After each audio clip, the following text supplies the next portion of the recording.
কেননা 1000 বছর আগে আপনার আমার নবী দয়া নবী দিন দুনিয়া বাসাবিবুল্লাহ আপনাকে আমাকে ভবিষ্যৎবাণী করে দিয়ে গেছে। এ আমার সাহাবারা, আমি রাসূলুল্লাহ জানিয়ে দিলাম এই পৃথিবীর জমিনে তোমরা অবশ্যই বেঁচে থাকবে। আল্লাহ তোমাদের রিজিক দেবে, খাবার দেবে, সব কিছু দেবে। এ আমার উম্মত উম্মতিরা, আমি হাবিবুল্লাহ জানিয়ে দিলাম, তবে হ্যাঁ সিস্টেমের বাইরে গেলে হবে না, তোমরা সিস্টেমের মধ্যে থাকবে। আমি হাবিবুল্লাহ জানিয়ে দিলাম সিস্টেমের বাইরে যখন চলে যাবে আল্লাহ তোমাদের কাছ থেকে কিছু কিছু জিনিস তুলে নেবে। যদি তোমরা মুহাম্মদ রাসূলুল্লাহ দেখানো রাস্তায় টিকে থাকো তাহলে সিস্টেমের মধ্যে থাকতে পারলে আমি রাসূলুল্লাহ জানিয়ে দিলাম ইন্না বিনাশরাতিস সাআ আইয়ারফাউ ইলমু ওয়া ইয়াসবুতাল জাহালু। আমি রাসূলুল্লাহ জানিয়ে দিলাম তোমরা যখন সিস্টেমের মধ্যে থাকবে অবশ্যই তোমাদের কাছ থেকে ইলম যাবে না, তোমাদের কাছ থেকে রুজি যাবে না, তোমাদের কাছে বড় বড় আযাব মুসিবত আসবে না। এই নওজোয়ান তরুণীরা, আল্লাহ নবী নবী দয়া নবী আমার 1000 বছর আগে জানিয়ে দিয়েছে। বাবা সাহাবারা শুনে রেখে দাও, আমি মুহাম্মদ রাসূলুল্লাহ জানিয়ে দিলাম সিস্টেম অবশ্যই তোমাদের মানতে হবে। কেন সিস্টেম যারা মানবে অবশ্যই তাদের জন্য জান্নাত রয়েছে, যারা সিস্টেম মানবে না তাদের জন্য জান্নাত থাকবে না। কেন আমার হাবিবুল্লাহ জানিয়ে দিলেন এ আমার সাহাবারে, আমি রাসূলুল্লাহ জানিয়ে দিলাম ফি নারি জাহান্নাম খালিদিনা ফিহা আবাদা। তোমাদের জন্য আল্লাহ জাহান্নাম বানিয়েছে, তোমাদের জন্য আল্লাহ জান্নাত বানিয়েছে। আমি মুহাম্মদ রাসূলুল্লাহ জানিয়ে দিলাম জান্নাতে আমার উম্মত উম্মতিরা অবশ্যই যাবে, তবে আমি হাবিবুল্লাহ আমার উম্মত সিস্টেমের মধ্যে যেন থাকে। এই যুবকেরা আব্বারা তরুণেরা, সিস্টেমটা হলো আমার রাসূলুল্লাহ দেখানো রাস্তা। আমার হাবিবুল্লাহ কি রাস্তা দেখিয়ে গেছে, কেমন রাস্তা দেখিয়ে গেছে এটা আমরা সবাই জানি, এটা আমরা সবাই মনেও রেখেছি। কেন সিস্টেমের মধ্যে সবচেয়ে বড় দলিল আল্লাহ আপনাকে আমাকে দিয়ে দিয়েছে। কি দলিল হলো? তোমার আমার জন্য কোরআন।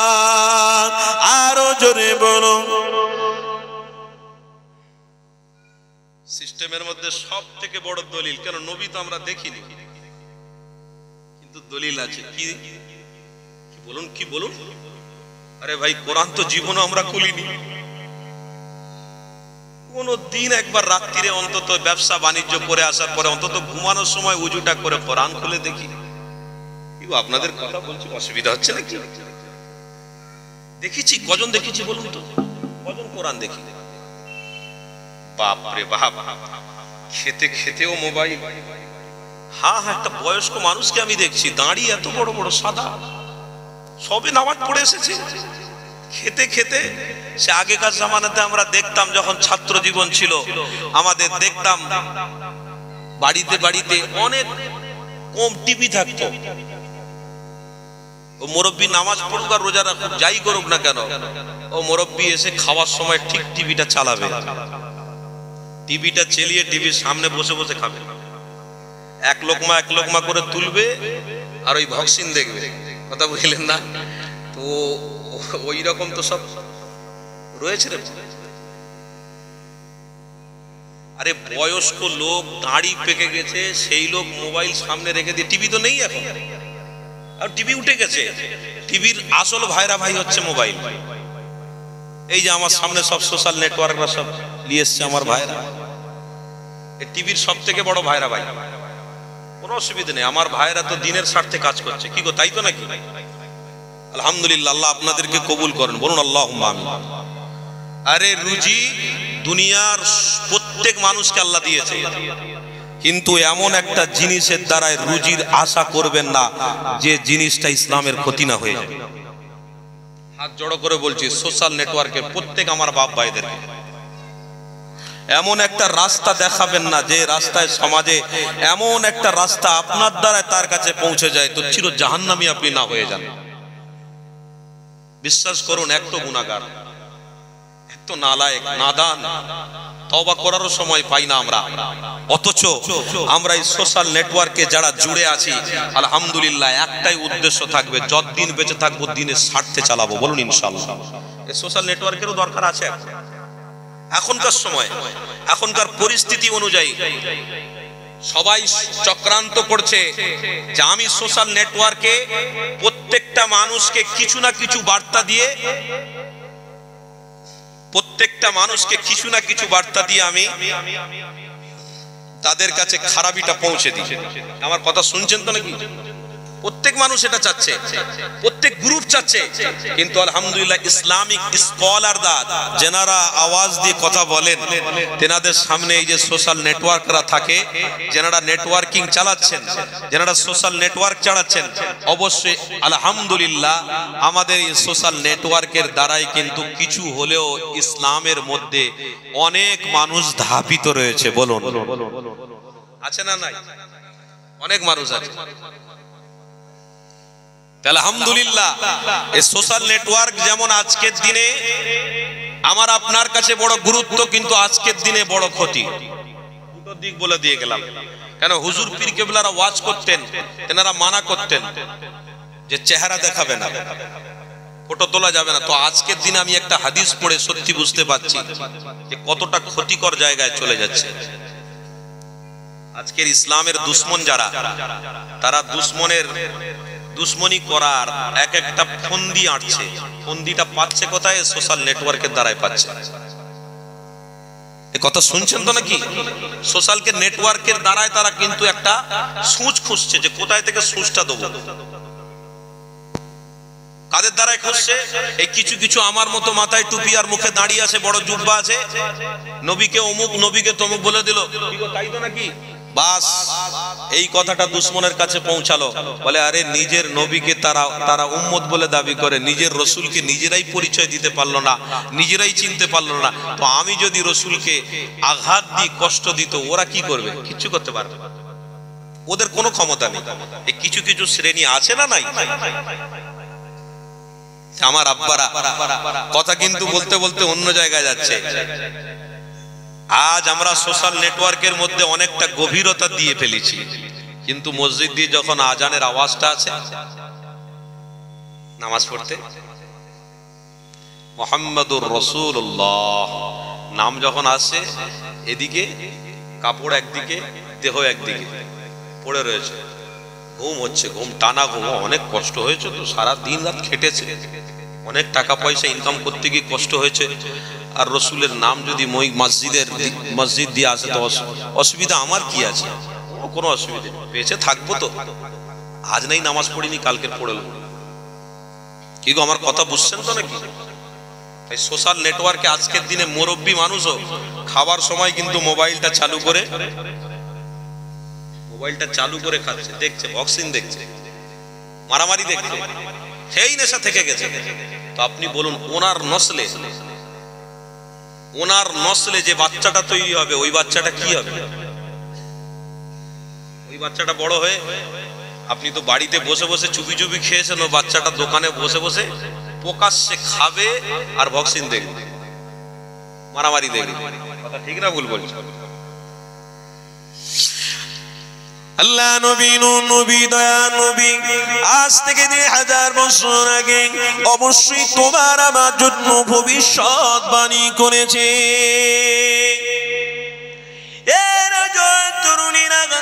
আমার আব্বারা, মায়েরা, বোনেরা, আসুন আমার হাবিবের বিষয়ে আপনাদেরকে একটু শোনান।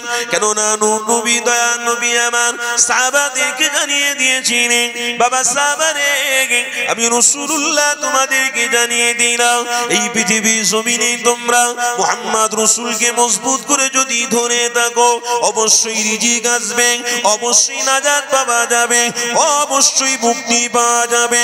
না তোমাদের কোনো মানুষ মুক্তি দিতে পারবে না, কোনো মানুষের ক্ষমতা নেই, কোনো দাতার ক্ষমতা নেই, কোনো অর্থশালীর ক্ষমতা নেই।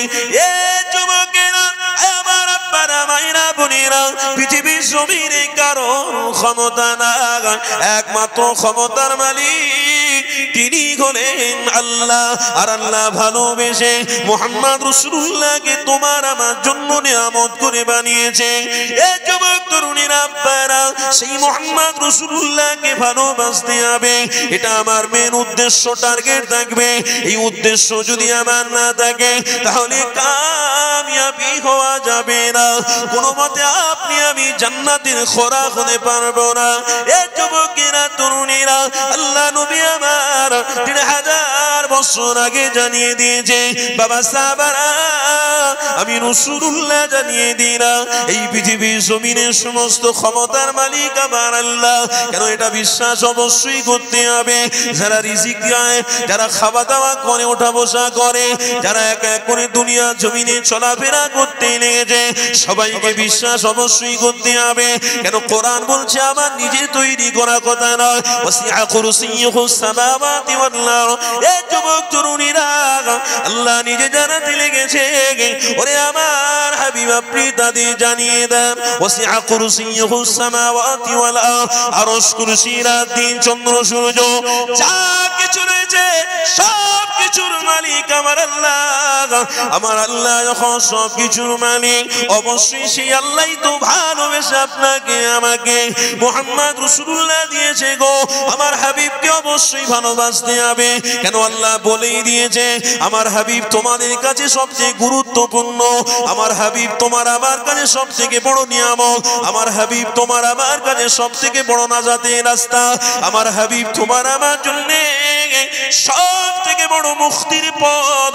আমার হাবিবকে যদি ধরতে পারো নাজাত অবশ্যই পাবে। দুনিয়ার কোনো মানুষকে ধরে নাজাত মুক্তি পেতে পারো না। কিন্তু আজকে সমাজে অধিকাংশ দেখতে পাচ্ছি নিজেরা নিজেদের মডেল মতো চলাফেরা করতে লেগেছে, আমার হাবিবের দেখানো রাস্তাটাকে ছেড়ে দিয়েছে, অথচ কোরআন বলতে লেগেছে ওরে আমার হাবিব আপনি জানিয়ে দেন ইহদিনাস সিরাতাল মুস্তাকিম।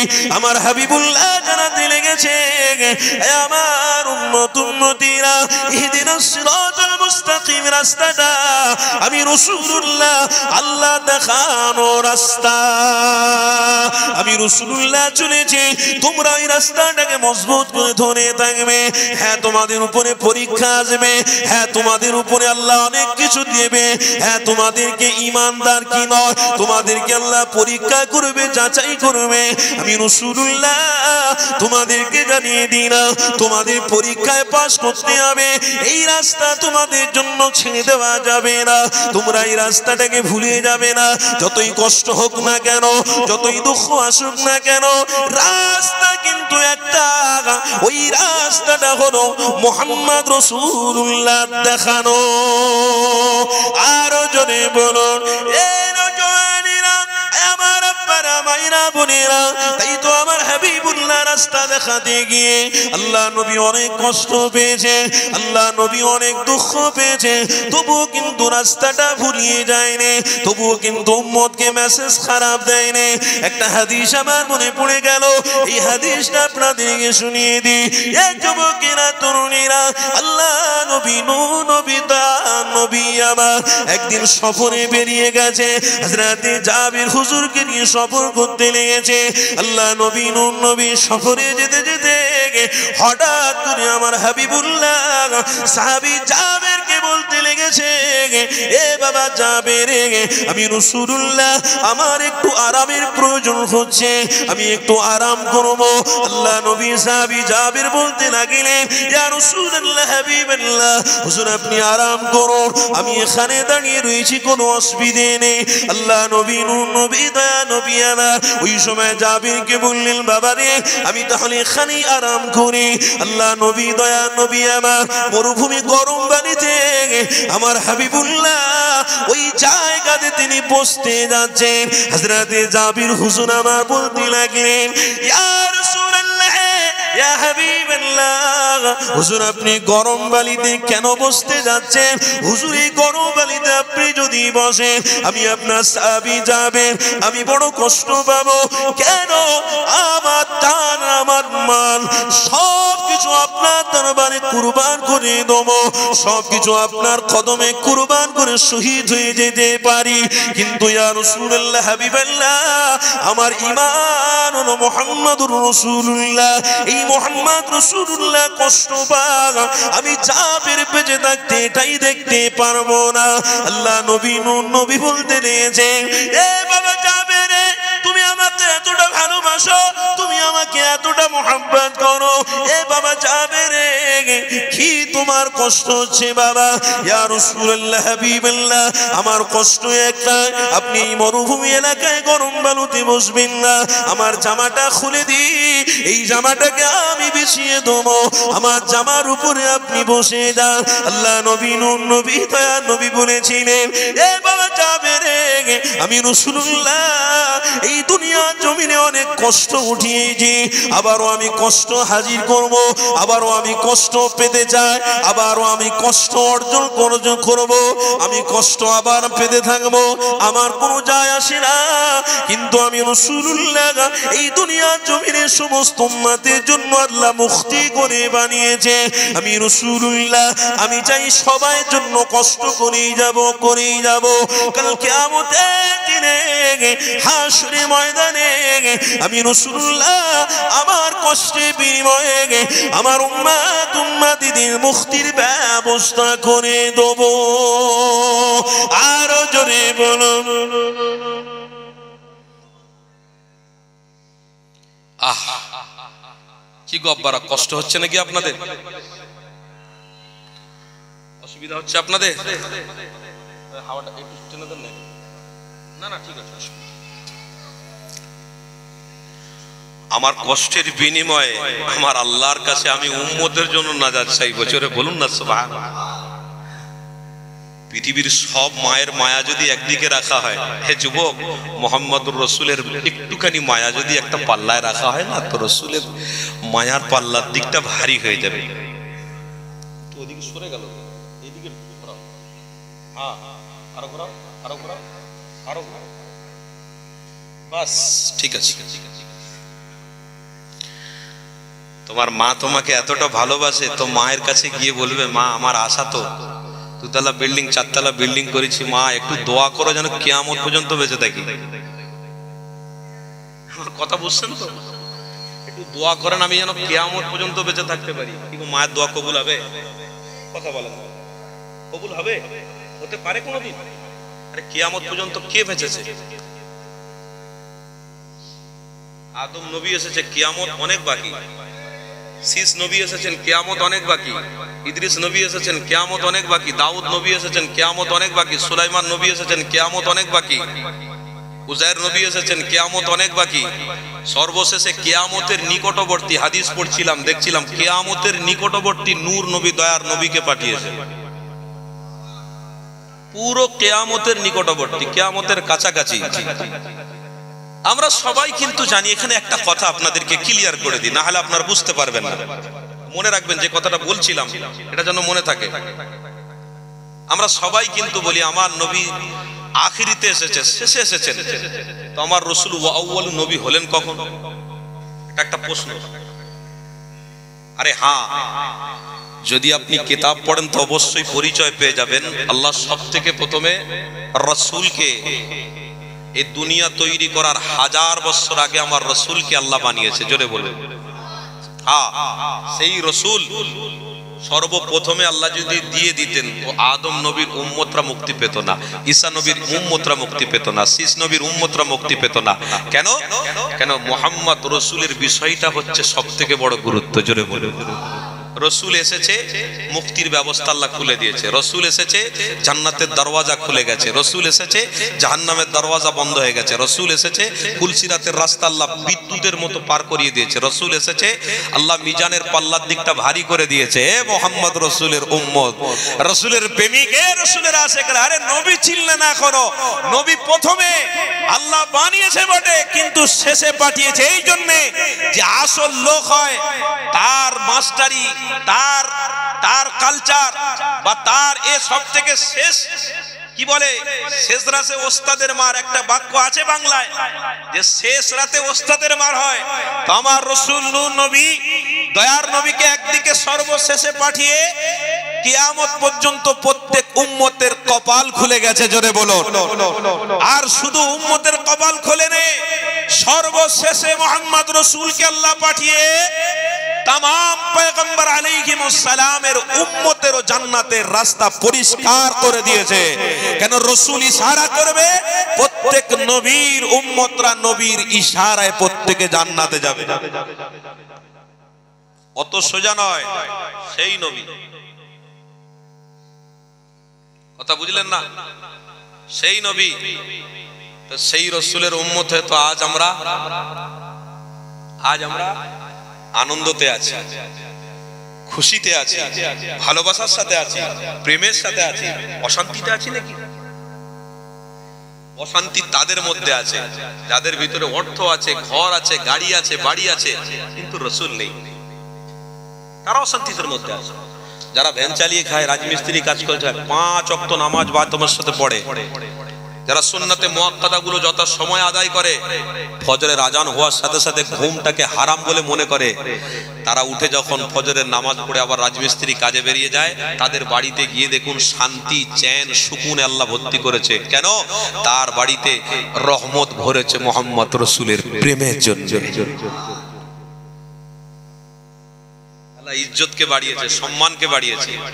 অনেক অর্থওয়ালা আছে, অনেক পয়সাওয়ালা আছে, তারাও শান্তিতে আছে। কেন? তারা পয়সা করেছে বটে, কিন্তু মুহাম্মদ রাসূলকে ভালোবেসেই তারা দিন পার করছে। এমনও পয়সাওয়ালা আছে, খবর নিয়ে দেখেন, শান্তি আছে, তবে তাদের মনে শান্তি নেই যারা মুখে বলবে আর কাজে অন্য করে দেখাবে। তাহলে আজ আমাদের সুখ, আনন্দ, চ্যান, আরাম সবকিছু কিন্তু রাসূলের খাতিরে, জোরে বলবেন। হ্যাঁ, সবকিছু রাসূলের খাতিরে। এই যুবক, তো যে কথা বলছিলাম, তো সেই রাসূলকে আমরা ভালোবাসি, কি গো বাসবো তো নাকি? রাসূলের ভালোবাসার একটা পাল্লায় যদি রাখা হয়, পৃথিবীর সব মায়ের ভালোবাসা যদি একটা পাল্লায় রাখা হয়, তো রাসূলের ভালোবাসার দিকটাই ভারী হবে। কেন? আল্লাহ রাসূলকে পাঠিয়েছে বলে ভালোবাসাটাকে আল্লাহ বিস্তার করে দিয়েছে। বিশ্বাস রাসূলকে আল্লাহ ভালোবাসে বলে ভালোবাসাটাকে আল্লাহ বিস্তার করে দিয়েছে। যে হাবিব, আপনাকে আমি এত ভালোবাসি, আপনার ভালোবাসাটা আমি বিস্তার করে দিলাম। যারা ভালোবাসা নেবে তারা কামিয়াবি হবে। বলুন আলহামদুলিল্লাহ। মোবাইলে কি আওয়াজ হচ্ছে নাকি? সাইডে কি যেন একটা মোবাইলে গুঁগা করে আওয়াজ হচ্ছে, দেখ রে ভাই। শান্তির জায়গায় আবার অশান্তি ছড়ানোর জন্য কিছু কিছু আছে রে বাবা। হ্যাঁ, সব যে যার কাজে ব্যস্ত। কেউ মেয়ে দেখতে এসেছে, কেউ ঘরে কুটুমদারি করতে এসেছে, খেতে এসেছে, কেউ আনন্দ করতে এসেছে, আর কেউ আবার ইমানি মাহফিলে বসে জান্নাতের রাস্তা প্রশস্ত করতে এসেছে। সব সিস্টেম আছে রে বাবা, সব সিস্টেম নিজেরা সব গুলিয়ে ফেলেছে। আল্লাহ আমাদেরকে ক্ষমা করেন, বলুন আল্লাহ।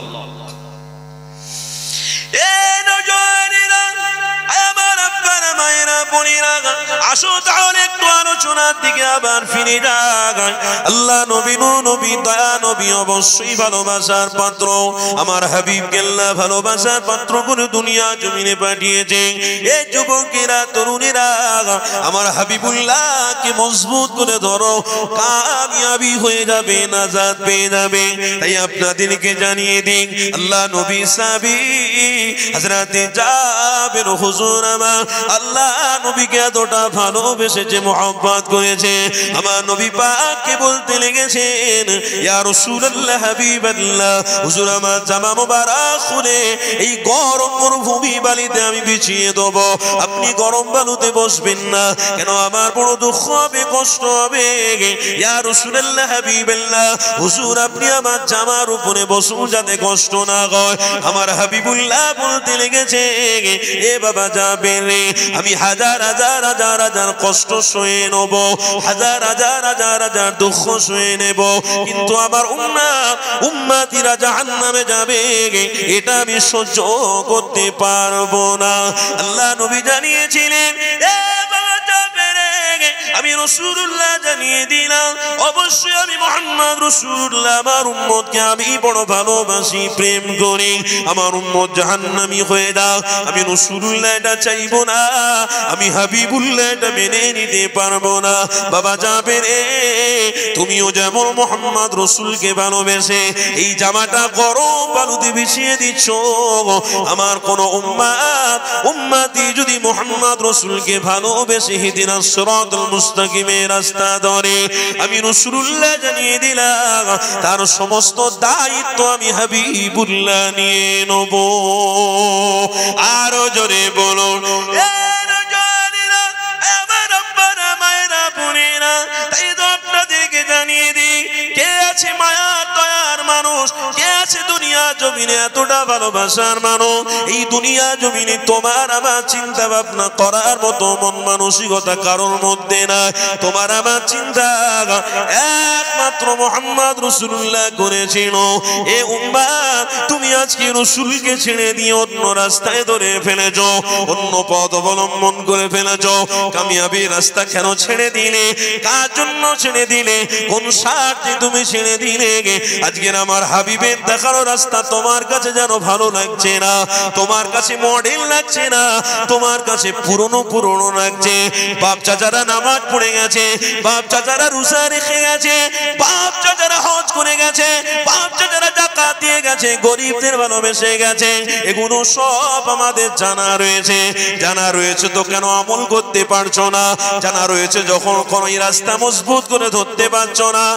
আজও কেন তোমার মুখের দ্বারায় কথার দ্বারায় হাতের দ্বারায় পায়ের দ্বারায় আজও কেন তোমার চোখের দ্বারায় চিনার কাজ হতে লেগেছে আজও তোমার কথার দ্বারায় মানুষ অসুস্থ হতে লেগেছে আজও তোমার চলার দ্বারা তোমার বাড়ির পাশের মানুষ তোমার বিরোধী করতে লেগেছে এগুলো কেন হবে তুমি মুহাম্মদ রাসূলুল্লাহর প্রেমে তোমার আব্বা তোমার চাচারা তোমার দাদু তোমার পূর্বপুরুষেরা এই রাস্তাটাকে তেনারা ধরেছিল তারা কামিয়াবি রাস্তা ধরে ভালোবাসা নিয়ে দুনিয়াতে চলে গেছে এ যুবকেরা বারা আজকে দিনে আমরাও তো সেই রাস্তা ধরতে গিয়ে নিজেকে পুরনো মনে করছি এই রাস্তা আমার কাছে জানা এই রাস্তা আমার কাছে পুরনো হয়ে গেছে এই নওজোয়ান তরুণীরা খবরদার পুরনো যতই হোক না কেন মুহাম্মদ রাসূলুল্লাহ দেখানো মডেলটাই তোমাদের কাছে সবথেকে বড় মূল্যবান পুরনো হলেও তোমাদের কাছে কামিয়াবি পুরনো হলেও তোমাদের কাছে মূল্যবান মনে করতে হবে কেন মুহাম্মদ রাসূলুল্লাহ কোনদিন তোমার আমার কাছে পুরনো হতে পারে না মুহাম্মদ রাসূলুল্লাহ তোমার আমার কাছে কোনদিন নাজাত প্রাপ্ত নয় গো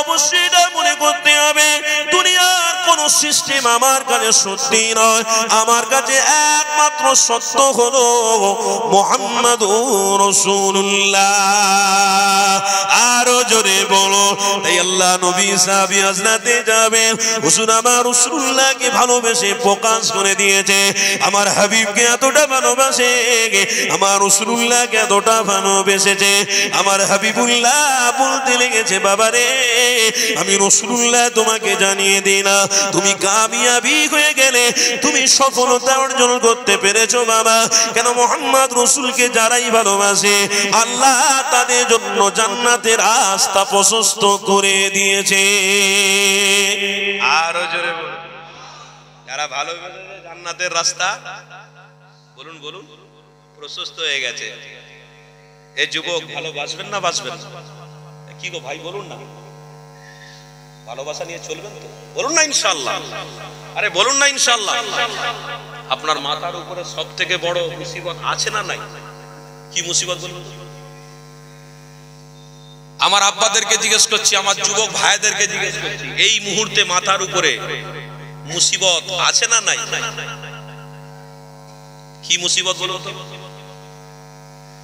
গাড়ি চালাতে চালাতে গাড়ি অ্যাক্সিডেন্ট করলেন এটা মুসিবত আপনি উড়োজাহাজে করে যাচ্ছেন প্লেনে করে যাচ্ছেন প্লেন অ্যাক্সিডেন্ট করেছে এটা মুসিবত